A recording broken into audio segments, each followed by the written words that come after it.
you'd rather not answer, you are welcome to say pass or I'd rather not answer that. There's nothing that you have to answer. Most of them are going to be about things just about life and, attending the school and sort of average day. But there are a couple that, if they bring up a memory you'd rather not, but we would like you to answer whatever you feel. Sure. Hold your mic. Hold my mic closer to my, okay. Yeah, because that one doesn't pick up as much. So. Okay. Okay. And then you just want to start with Arnie. Yes, we'll do a quick sound check if you don't mind sharing your name with us. Okay, Albert Knight. Can you hear me okay? Yes, perfect. Great. All right, so I'll ask you your name again and that'll start the interview. Are we recording? Yes, good. Thank you for joining us today, Mr. Knight. Please state your name for the interview. Albert Knight. Wonderful. I'm Hillary. I'll be asking the questions for you today. Thank you so much for coming and participating. I'm not sure how much you know about what we'll be using this for, but some of the NSU students will be utilizing your interview for their projects with Dr. Richmond, and then your recording will become part of the permanent collection of digital assets for the museum. Some excerpts from this might also be used in some of the panel discussions that we'll be hosting later this year around the annual Black History Month theme. We will get going. Mr. Knight, what years did you attend Princess Anne County Training School, Union Kempsville High School? Well, I graduated in 1962. So the first year that this building was open is when I came. I've forgotten the year. It's like I don't remember exactly. Okay. But it was Union Kempsville High School when you were attending? No, it was Princess Anne. It was PACTT, Princess Anne County Training School at the time. So you were attending during the transition then, yeah? Yes. Wonderful. Tell us a little bit about your family and growing up in this area. Well, actually, I was raised by my grandparents on my father's side. Okay? And we were raised in a part of Princess Anne County, which is Norfolk now. Okay, that is the Virginia Beach Boulevard, Arabia Road area, where the Salvation Army building, at least the old Salvation Army building, is located. There's a Wawa, I believe. Not a Wawa, it's another gas station store there at this point. I don't know the name of it. Okay, and what was your, tell us a little more about your family life at that time. So your grandparents raised you, and were the area that you were in at that time, was it more, did you have nearby neighbors, or was it more, we've interviewed a few people where they said they lived mostly on farmland, and people were more spread out. What was sort of the situation around where you were growing up? No, we lived in an area, a neighborhood. Not like your modern day neighborhoods, because house here, house there, but there was a neighborhood.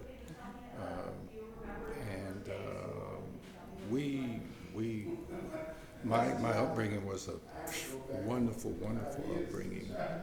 Grandparents were very, very, very knowledgeable, meaningful people who didn't have much, but they were very, very successful. I guess you could say we had more than many. They were very wise about it. Very, very wise. Very, very wise. Wonderful. What was your educational experience before attending Princess Anne County Training School? What was my education and experience?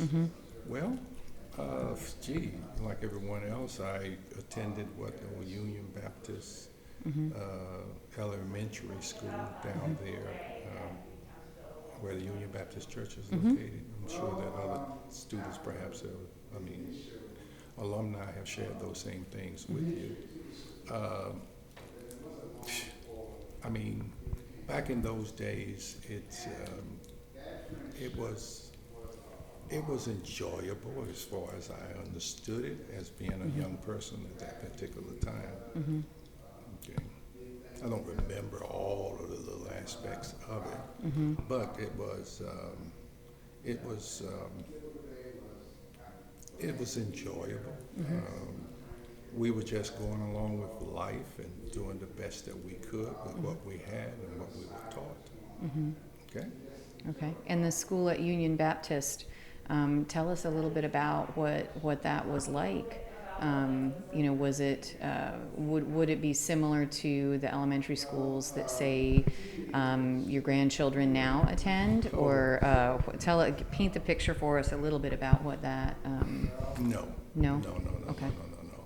It was like older buildings with a stove in order to heat the place, and nothing like where. I mean, God has blessed us at this particular point. All our grandkids are in private schools. Norfolk Academy, for an example, Norfolk Collegiate. So a very different experience. Oh, very different experience. What was that like, transitioning from that elementary experience over to Princess Anne County Training School? Wow, well, I mean, it was like, I guess you could say night and day, because you're coming into a new facility, a more modern facility. And so, as I recall, it was a great advancement, for me at least. So it was a larger building, separate classrooms, things like that. Classrooms, exactly. Okay. Okay. What do you remember anything about your first day at Princess Anne County Training School? Your first day, first week? No, do you remember that? No, I do not. Okay. I do not remember the first day. I wish I could. Some individuals really have, I guess you could say, an elephant memory. Like Marjorie Cofield, for an example. Yes. Is one who can. Yes, she does have a very deep memory. Yes.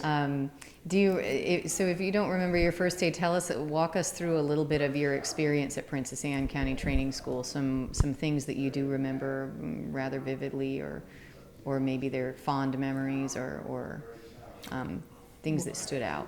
Well, what stood out to me actually was the fact that the teachers were caring. It was more like a family. And we respected the teachers. The teachers really cared about us in terms of learning, teaching us based on what they felt that we needed for the future, which was very important to me and to all of us. Made a lot of good friends here in this school, and everyone was sort of concerned about, at least many of us, at least concerned about what we are going to become, what we're going to do for the future. They were concerned about you living an excellent life. Oh yes, very much so, very much so, and they drilled that into us. Okay. And we were always told that you are somebody, you can make it, okay? And those things always just meant the world to me. Yeah, I can imagine. I can imagine to be able to be looked at and reaffirmed that you are somebody, and you will be important, and you are important right now. Exactly. That might not have been something you heard a lot outside of the walls of the school or your family. Exactly. How did you get to school, and how long was your commute to get here? Oh, gee. Well, once again, I would imagine from here to Virginia Beach Boulevard and Raby Road is probably 4 miles, I guess. And I don't recall exactly because the bus had to go and pick up other kids. I would imagine you're talking about maybe 30-minute, 35-minute ride. You know. That's a pretty big time investment to get to school. Oh yeah. Of course. Wow. And there's a question on here which I think it's a little interesting question, because we think of it now as like, well, everybody goes to high school, so you just kind of have to. But there's a question on here about why did you want to go to high school here at PACTS? Why? I mean, I know. why? I mean, because hey, to me it was mandatory. Mm-hmm. Okay. Mm-hmm. I mean, our grandparents. I mean, education is the key. Mm-hmm. You need education. You go to school. Mm-hmm. You learn. Mm-hmm. Okay. That was drilled into us. Yes. Yeah. See, so that's what we did. So yeah, I think everybody has said that. Oh, Yeah. oh, really? Why? It was mandatory. It was, nobody was letting us get out. No. Well, what was a typical day like in class here when you got here off the bus? Walk us through sort of your typical day of classes and friends and stuff. Well, it's just like other students. You're walking off the bus. Maybe you have a friend or two on the bus. Once you're on the ground, you see other people, conversation. You're heading to your class. There may be chitter chatter and whatever kids have a tendency to do, to kid around. And kids were more like, everybody was family. Mm-hmm. I guess you could say we were poor and didn't know it. But we were rich. Mm-hmm. We were rich in terms of caring and fellowship, one for the other. Mm-hmm. All the things that really matter. Oh yeah. Oh yes. And we go from one class to the other, and I guess like other children, certainly you have your mischievous moments. Mm-hmm. But once again, there was respect for the teachers. Mm-hmm. We really revered our teachers and respected them, especially Mr. Watson. Tell us about Mr. Watson. Well, let me tell you, first of all, J.B. Balkins was the principal here for those years that I was here. However, Mr. Watson was the one that was feared. He was the principal, actually. Okay. Because he was like maybe 6'6". Okay. Or so, and like kids do, maybe a little ruckus or something down the hallway, and he would stand in the hallway and look, peep, and that was it. That was it. Oh yes. He had presence. He had he had presence, and very outgoing. All of the teachers were caring. Oh gee, all of the teachers were really, really, really caring. That's what I remember mostly. If you had an issue, they're willing to help you with it. Wonderful.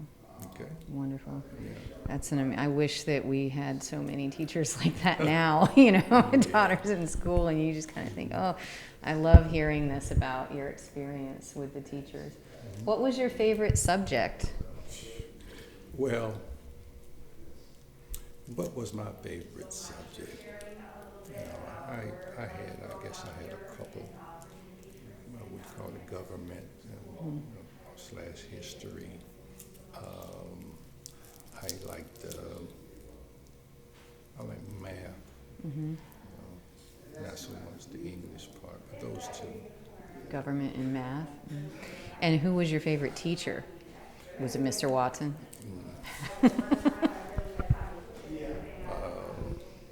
There was a teacher, Miss Raspberry.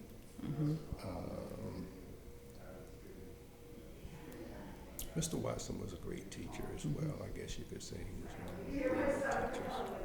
Yeah. And Miss Raspberry stands out in your mind as well. Yeah. What was it, do you think, that made them really stand out above all the others? Every person has its own unique personality, and to me, it was just how she just cared and showered over herself, over her kids, and it was important. Again, I cannot put enough emphasis on this: is that you learn. Is that you learn. Okay. No matter. Always remember, going back to what I said earlier, you're somebody, you have worth, okay, you can achieve, and keep moving forward. Yes. Those are the kinds of things. A brighter day is coming. See, What was life like for teenagers in Princess Anne County at that time, when, especially when you were not in school? well, those in Princess Anne County at that time, even in the midst of segregation, it wasn't. I mean, we had fun. We enjoyed ourselves.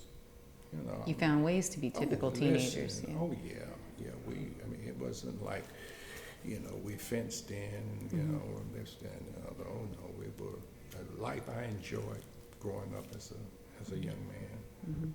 Okay, because I had friends that we fellowship together, associated with, doing our little playing games and basketball, softball, and doing those kinds of things. And when we got old enough, we would go to the beach during the summer and things like that. And, so I think that when we were out of school, it was good. It was good for us. Okay. Can you describe the kinds of different classwork that you had? Did did they load you down with homework, or what kinds of classwork did you often find yourself doing back then? Well, you know what? Yeah, we had homework. I don't know how much. I don't remember all of the intricate parts of that. Yes, but I remember that we did.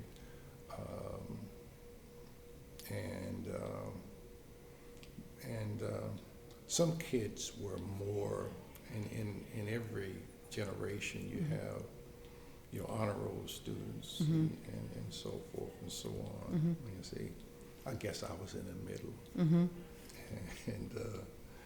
But yet I had something instilled in me as I learned, you see. And I think that as you move around, everything is learning. Okay. And I was taught that by my grandparents. It's just you learn, because you can learn something and use it later. Know how to treat people. Because when you do good, good will return to you. This is what I was taught.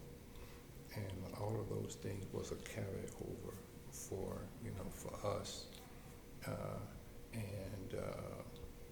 So you have to have a vision, especially, let's say, if you don't have the finances, if you will, to even say, okay, like a lot of these kids went to college. Okay, so I don't want to get ahead of myself. If you're going to ask me another question, I'll just say this. So when I graduated out of high school, my grandparents did not have the money to send me to college. Okay. However, I was always taught you can make it. Although I was always taught there is a way. So I graduated in June. Right. I had a car at the time, and by the way, I had to see many kids. See, I'm telling you, we were blessed because there were three of us. All three of us had cars. So for the last couple of 3 years, we drove our cars to school. Okay. Because I think Norfolk annexed from the Broad Creek Bridge down to what used to be Thomas Corner, and then they annexed down to what is now Newtown Road. And then we were supposed to then go to Norfolk to school, to Booker T. But we had been down here all these years, so we continued to Drive yourself here. to drive ourselves. Yeah, even before we got the cars, we used to go out and on rides. You would hitchhike to school?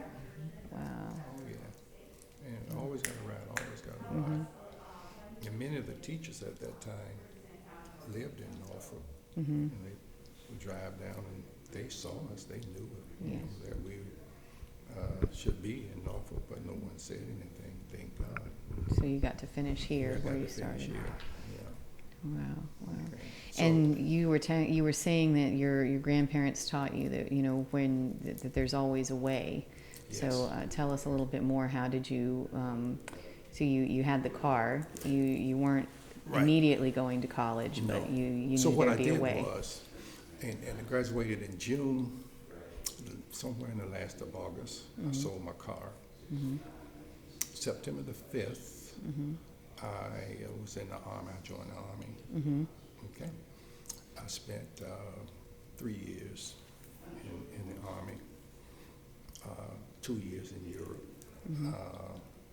And once I got out, I then went to school on GI Bill. Mm-hmm. Okay.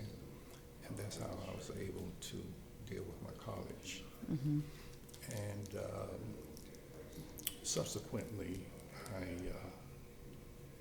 I became a pastor, Mm-hmm. and I went to seminary in Richmond, Virginia Union, Wow. and I pastored 2 years in Virginia Beach. Mm-hmm. Mount Bethel Baptist Church is down on in the River Road, Mm-hmm. the Stumper Lake area, Mm-hmm.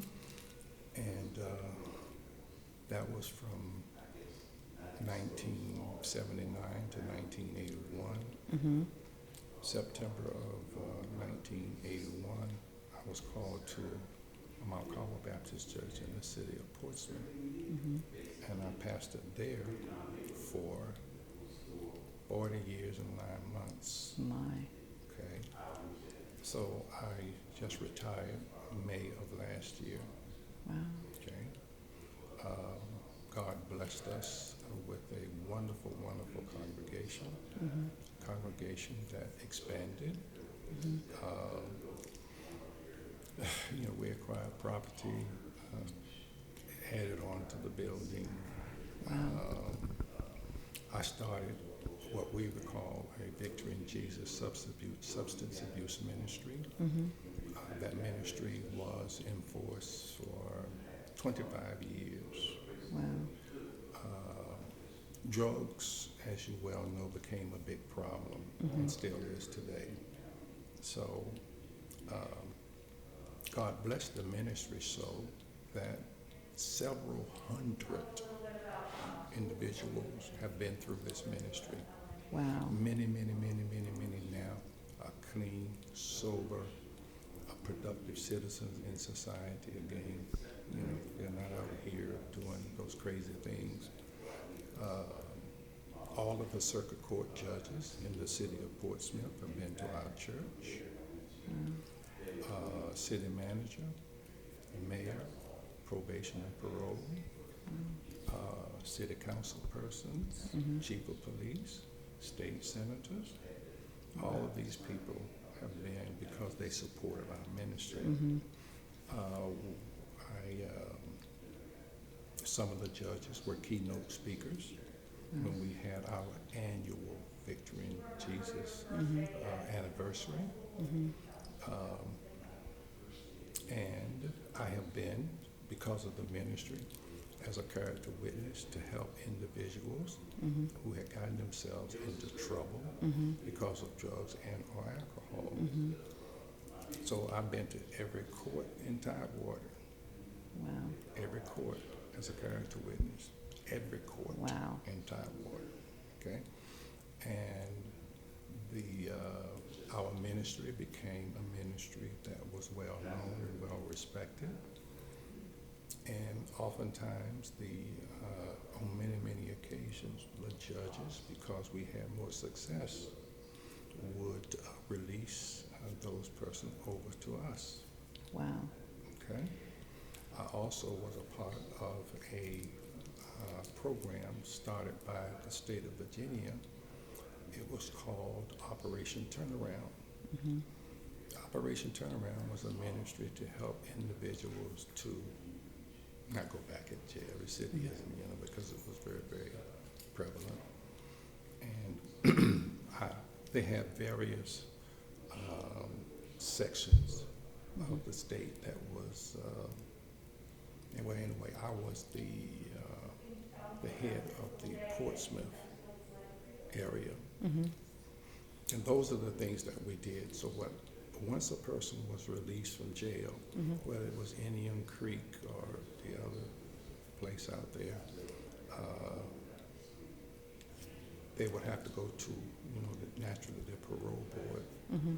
And I would come in once they're released and have a conversation with them to see if anyone would be interested, in not really doing something to keep yourself out of jail. Mm-hmm. So many of them would come to the ministry as well. All right. So that has been one of the great successes that I can really put my finger on. Okay. We had a former NBA player who was a part of our ministry. His name, he's 6'9", he was 6'9". I think it was 1972. Bill Walton was the number 1 pick of the ABA. I think he went to the NBA. Marvin Barnes, 6'9", he graduated out from Providence College, Providence, Rhode Island. And he was the 2nd pick in the 1972. But he had a drug problem. And he eventually married a young lady whose parents went in our church. And he was a part of our ministry. Oh, by the way,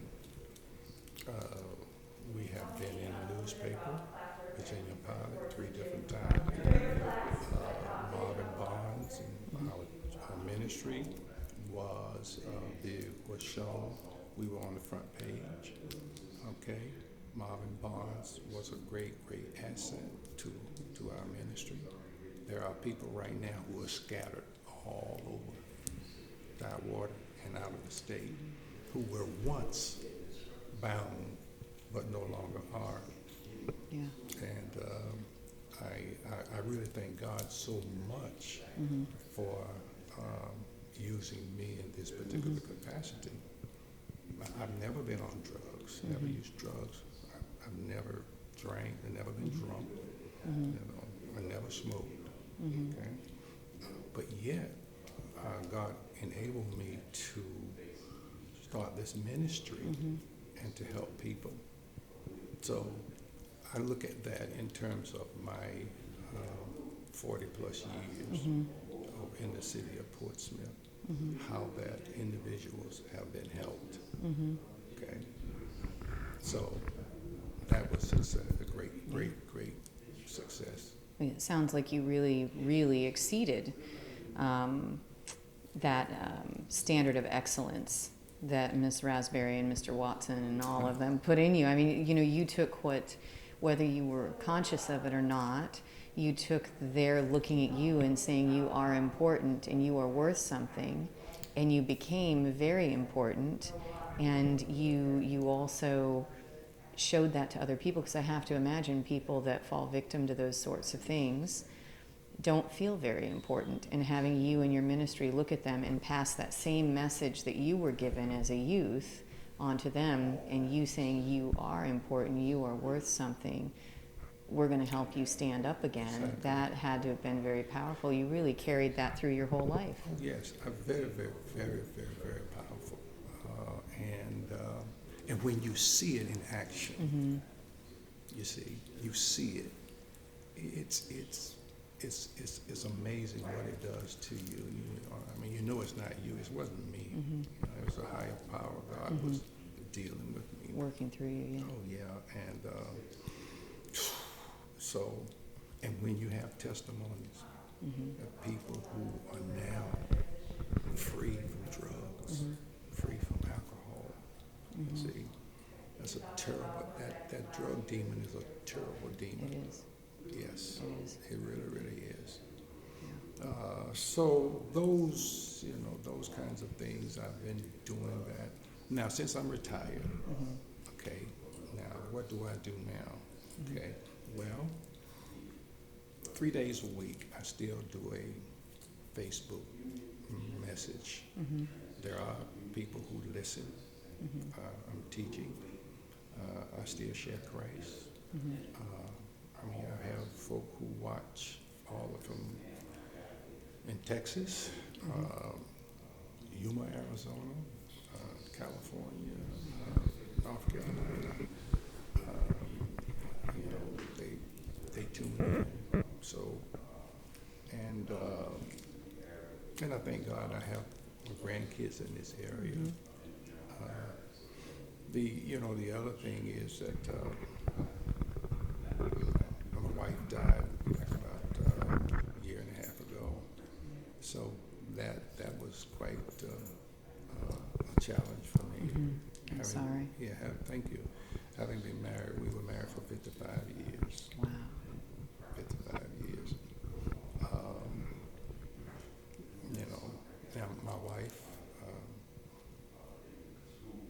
she graduated from Booth T in Norfolk. She graduated from Norfolk State. She attended Old Dominion. She has a master's, and she had, I think, 18-20 some hours on her PhD. Wow. So, and so my wife was a good woman, very, very, very caring and sharing person. So we instill these things, into our children. And now your grandchildren are doing well in Norfolk Academy and some private schools, things that are very, very different from your school experience. Yeah. And but even though I'm teaching our grandkids and taught our children, okay, so my grandson tells me now that, he says, he's on the wrestling team. So his coach was telling me, you can get a scholarship. I said, well, that's great. You can get a scholarship. He says, well, Papa, I'll take the scholarship, but I don't think I'm going to need it. He says, because I'm going to be a millionaire. He's got some vision. That's good. He does. So he was telling me 2 days ago that he says you have 10 months left in this year. So he says, now, Papa, in order for me to have $100,000 by December, I have to make $10,000 a month. So in his mind, he feels that he's going to be able to do some things, on his computer and all this, that, and the other, where he can make money. So, I like his vision. I like the way he's thinking, because when I was 14, Yeah. I was thinking about, Right. because I played basketball here and ran track as well here. And I remember when Dick Clark was the coach here, I made the track team, and we went to the Penn Relays in Philadelphia. Oh, wow. For a country boy going to a big city and seeing these big things, So that was very, very, I thought this was great. Look at all of this, So we had some very, very lovely experiences and what have you. But this school, along with my grandparents, taught value. Okay, so I remember when my daughter was in high school, she came home one day and she says, Daddy,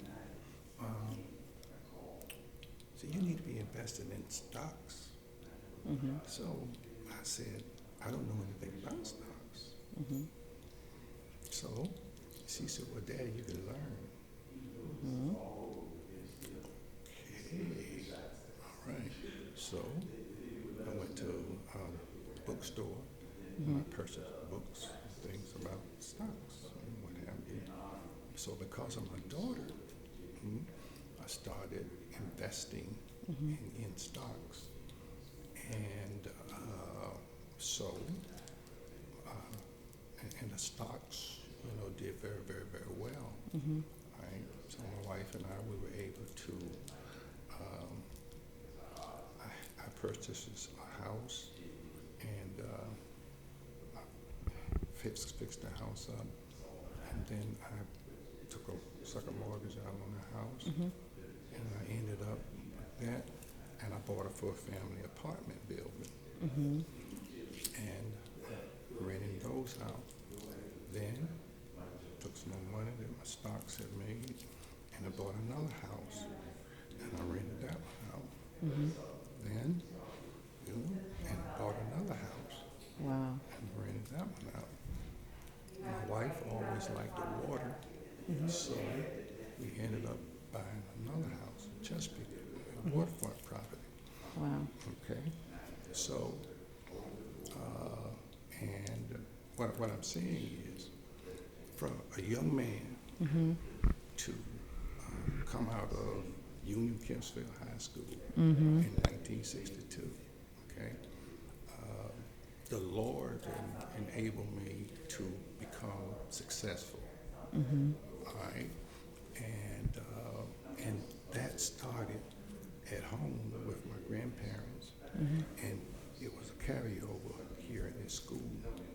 You are somebody. You have brains. You can make it. Okay? So because of that, I just say God has blessed us whereas we're comfortable. Okay? So I don't have any worries about, this, that, and the other, and finances and so forth and so on. Simply because I listened to what my daughter said about stocks. Okay, so I was able to invest in various commodities, and those commodities pay. Oh my goodness, they ended up paying great dividends. Okay, so and what I'm saying to you is all of that came from what I was given here at school. All of what was given to me at home. Okay? Yeah. And so I have been able to rub elbows with some of the so-called greats out here, and something's on my mouth, I think. I think it looks like you got it. Okay, thank you. My mouth is dry. Excuse me. Go right ahead. Okay, you have anything else There are several other Go right on. questions, but I think that what you've told us is actually a lot more compelling than some of the questions that are here, and the impact that you've had on other people's lives is very clearly a direct result of what you've been given between your grandparents and being here. That idea of reminding people that they are worth something, and you said earlier you learn. That's what's important, is you learn, and you took that into even learning from your daughter. So I think this has been a fabulous interview, and I think you've given us more than what we were absolutely asking for. I think there's a lot of really wonderful memories that you shared about the way that those values really helped you to develop your vision and help cultivate your family's vision too. Basically, what that boils down to, ladies, as far as I'm concerned, is that our minds, our teachers, our grandparents, sewed into our minds. Okay? In other words, you may not have much,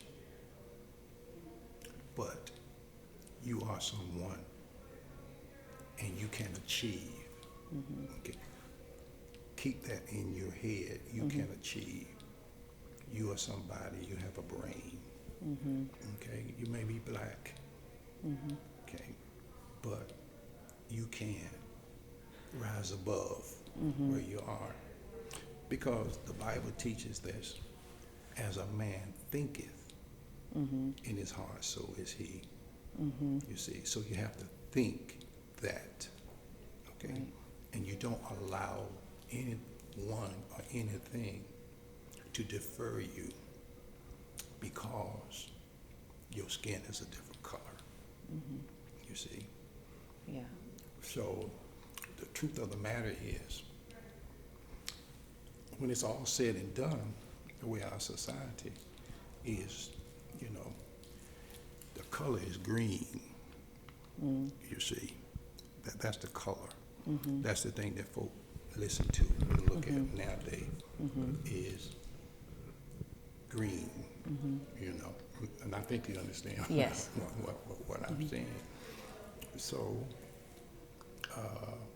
and I wish, in fact, that our young people of today would take advantage. I'm talking about kids of color. Would take advantage of what we were denied. Yes. You see, and it's really disturbing when our young people are neglecting, not taking advantage of what is being offered. Because it's so much more. They maybe they don't realize the vastness of how much more No. it is than what you had. Yes, and it's really, ladies, it's heartbreaking, you know, to me. That's one reason why, I mean, I'm glad that my daughter and her husband are willing to sacrifice to make sure that their kids get a great education. Now, don't misunderstand me. This is not to say that they can't get a good education in the public schools. I'm not saying that at all. I am simply saying that they felt that it would be better for them, okay, to be where they are. Yeah. And so we can see how that they are being shaped, okay? And but I do want them always to understand, yes, you know, I want you to be successful, but don't ever forget that one day you have to die and you can't take any of that with you, okay? So you have to keep them grounded and let them know that you have to stand before God one day. You see, you can't take any of this money, okay? And, you know, I think about when my wife died, everything that she had achieved in life. My wife was a very beautiful woman. What was her name? Alfreda.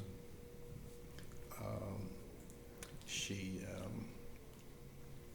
came from a great family. Very, very studious lady.